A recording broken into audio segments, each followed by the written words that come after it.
ערב טוב. זהו היום השביעי למבצע עם כלביא.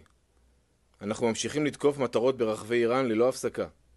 המטרה שלנו ברורה. הסרת האיום הקיומי על מדינת ישראל, פגיעה בתוכנית הגרעין ופגיעה משמעותית במערך הטילים. לאורך היממה האחרונה, מטוסי חיל האוויר תקפו יעדים של תוכנית הנשק הגרעינית. פגעו בכור הגרעיני במרחב עראק. מדובר בכור שאינו פעיל, אך הוא בעל פוטנציאל לייצור פלוטוניום מאושר שמשמש ליצירת ליבת נשק גרעיני. אנחנו ממשיכים להתמקד בתקיפות בטהרן. תקפנו את מטה הכוחות המיוחדים של מנגנון ביטחון הפנים. ביטחון הפנים הוא אחד מהגופים הצבאיים המרכזיים של המשטר האיראני. התקיפות שלנו מכוונות לכל אחד מהמערכים הצבאיים של המשטר האיראני. הם מהווים חלק מהאיום על מדינת ישראל. המעשים שלנו מדברים. מי שפועל נגדנו משלם על כך מחיר כבד. במקביל לתקיפות האלו, מטוסי קרב בהכוונת אגף המודיעין השלימו גל תקיפות של טילי קרקע-קרקע. אנחנו ממשיכים לשלול את היכולות האסטרטגיות של המשטר האיראני ולצמצם את האיום על אזרחי מדינת ישראל.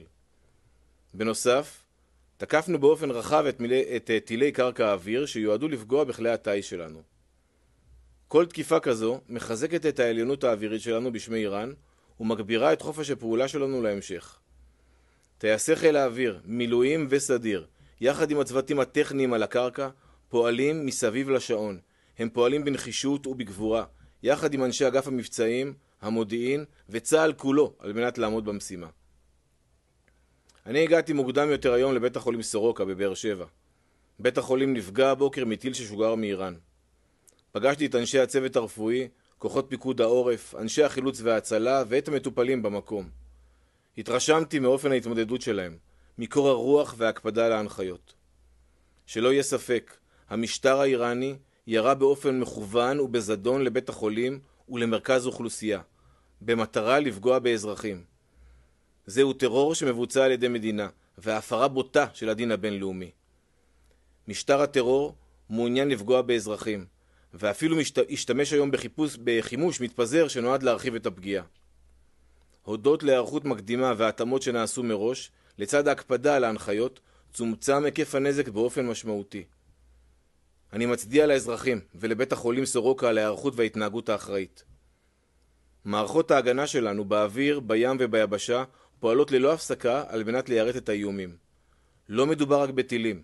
מתחילת המבצע הצלחנו ליירט יותר מ-80 כלי טייס בלתי מאוישים ששוגרו לעבר שטח ישראל. יותר מ-480 כלי טייס ששוגרו לשטח ישראל. בודדים מהכטב"מים ששוגרו הצליחו לחדור לגבולות המדינה.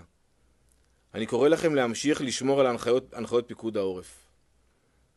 אנחנו נמשיך לעשות הערכת מצב בנושא המדיניות בעורף. נעשה כל שביכולתנו לאזן בין העדיפות העליונה של שמירה על חיי אדם לבין הרצון לאפשר שגרת חיים ולהקל עליה. צה"ל נלחם בשבע חזיתות וערוך בהגנה ובהתקפה. גם בסוף השבוע הזה משרתי צה"ל ומפקדיו ימשיכו לפעול בכלל הגזרות במטרה לשמור על ביטחונכם ולממש את מטרות המלחמה. לנגד עינינו 53 חטופים וחטופות אשר עדיין מוחזקים בשבי חמאס. אלו ימי מבחן לכולנו, כחברה חפצת חיים במדינה שלנו. אנחנו נוכל להם, איתנים יחד. אני אמשיך לעלות לעדכן אתכם בכל התפתחות.